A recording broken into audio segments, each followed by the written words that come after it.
Hello, sir. My name is Jibran Khan, and my question is regarding the observed shift in the geopolitical alignment of our long-standing regional partners such as Bangladesh, Sri Lanka, and recently Maldives towards China. Is it indicative of perceived failure for India's neighborhood first policy? And what are the ways in which India could address and respond to the strategic expansion of China within the Indian Ocean region? Thank you. You know, my first advice to you would be, the next time you want to take a holiday, go to Sri Lanka. You know, I'm serious. Please go to Sri Lanka. I say this to all of you. Mix with the normal person in Sri Lanka and ask them, what do you think about India? And I can tell you, you will feel yourself grow with that answer.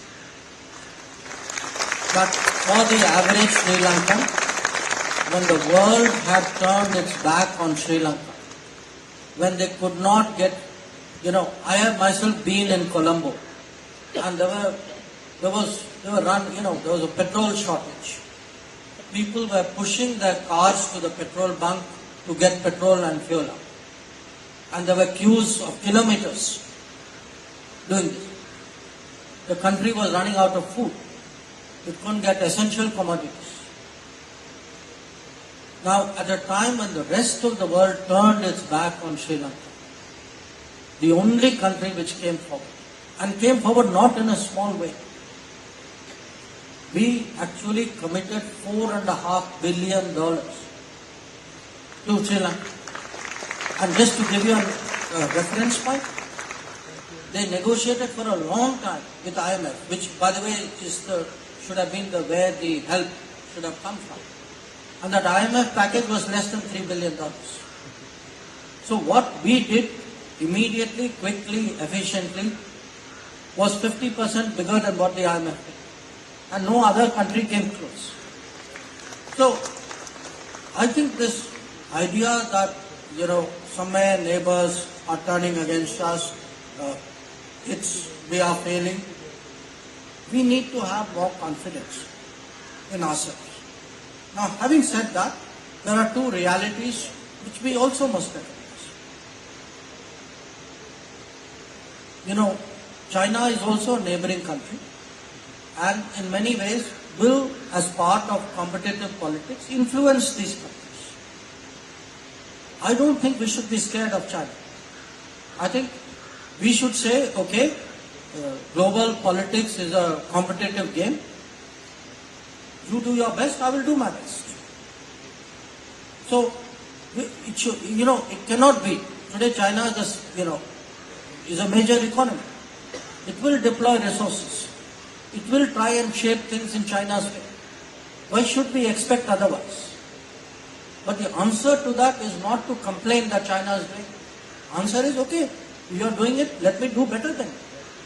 And I would urge you today, after you've done your Sri Lanka holiday, please go to Nepal. I've just come from Nepal.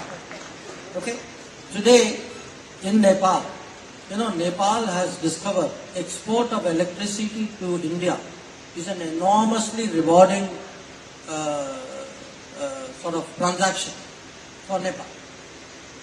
If you go to Bangladesh, the road connectivity today, the fact that the trains running there, the buses running there, for the first time in Bangladesh history, they have actually allowed Indians to go through Bangladesh and use Bangladeshi ports. Now, this has had a huge impact for our Northeast, because otherwise our Northeast, people in Northeast have to come down the Siliguri corridor, come through Bengal and then go down to our eastern ports. The fact today that they can access Chittagong and Mongla are very big. The entire northeastern Indian economy will change because of this. So, you are right, there is competition. You are wrong that it's a failure. I would say today as India, we should not be scared of competition. We should welcome competition and say, I have the ability to compete.